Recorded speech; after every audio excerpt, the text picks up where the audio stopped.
Hello viewers, welcome to my channel. Today I am going to discuss the theme of kings and kingship in the play Macbeth. Let's start. In Shakespeare's time, a king was considered to be God's representative on earth. He was looked upon as equal to God. In his historical plays, this theme of kingship has been suggested. Shakespeare's ideas towards kingship can be seen throughout the play Macbeth. He shows that a king should be chosen by divine right and shows the character and attributes of what it takes to be a good king.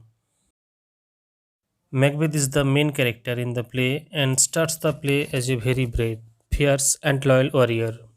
His bravery has just led the way to a great victory over the Norwegians. He is a hero, but soon his ambition overpowers his good qualities and becomes the tyrant, the trophy thief, and the hellhound. He is degraded from Bellona's bridegroom to the dead butcher. He allows the witch's prophecy to determine his steps, which finally lead him to destruction. Macbeth could have a worthy king if he did let his ambition and greed take control. If fate had made him king, he could have been a noble king for Scotland.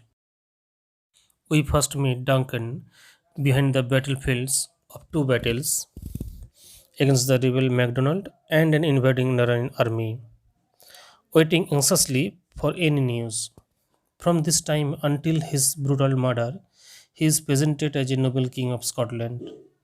Duncan is pictured as the perfect, impartial king in the play. Shakespeare shows Duncan to be an example to others. Duncan's love for his country is one of the main qualities of Duncan.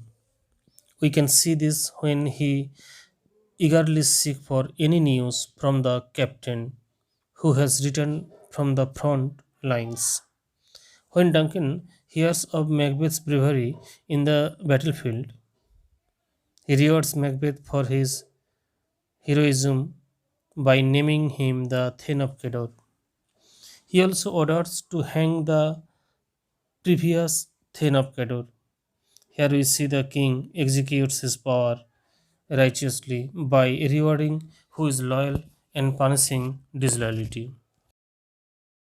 Duncan acts responsibly in naming an heir to his throne, his son Malcolm. He did this so that the line of ascension to the throne is clear and that Scotland will remain politically stable. Duncan was preventing the very political chaos that resulted when Macbeth murdered him. Unfortunately, Duncan is too trusting and dependent of his thanes. As the king, he does not lead his men into battle directly, but heavily relies on his thanes to act on his behalf. He is a very poor judge of character. He completely misjudges Macbeth and Lady Macbeth as loyal friends while they were plotting his downfall. King Edward of England is least mentioned in the play, but we still see a lot of his good character. We see that he is a good, loyal king who is unwilling to see others suffer. In Act 4, a doctor comments on how ill people are cured on King Edward's touch. Malcolm then after comments, it is a most miraculous work in this good king. He is a good and caring king who chooses to help Malcolm and Macduff in their problems. He generously provides them with the army force that need to win their battle. From this, we can also conclude that he is a friendly king towards his countries. Malcolm, who is the rightful heir to the thrones of Scotland, appears to a worthy king. We learn of his character mostly in his conversation with Macduff. Malcolm foresees the future of Scotland, and unlike Macbeth, we see Malcolm acting after giving serious thoughts to his actions. He humbles himself before Macduff by calling himself unworthy to be king, and that Macbeth might be a better fit for the little. Black Macbeth will seem as pure as snow. It is obvious to see that Malcolm will be a good king as he does not force his right to be king, but patiently waits for God to set things right and to make everything for his good. Shakespeare believes in divine kingship.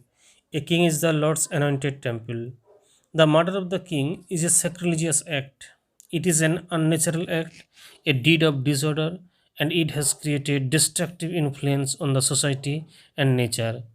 Shakespeare in the play dramatizes king killing in all its moral, political, metaphysical, and symbolic horrors. Thank you very much for watching this video. For more videos, please subscribe my channel. Thank you.